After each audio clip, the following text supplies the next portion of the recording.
welcome back sa aking channel. As expected mula sa isang sikat na bituin sa panahon ngayon, itinodo na ni Andrea Brillantes ang kanyang itsura para sa ABS-CBN Ball 2023. Sa kanyang unang pagdalo sa taunang okasyon ng mag-isa, tila isang perpektong dilag ang Gen Z actress na nagmarka ng isang mahalagang yugto, suot ang isang sultry gown na dahilan upang mamangha ang kanyang mga fans. Ang mga pinalamutian na gown ay may boasted na low-cut sweetheart neckline at flattering thigh-high sleeve. Isang kahangahangang vision in red.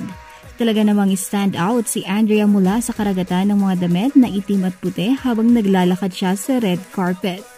Bago niyo panoorin ang kabuuan ng video ay huwag kalimutang mag-like, comment, share at subscribe para sa iba pang mga kaganapan. Our stylist,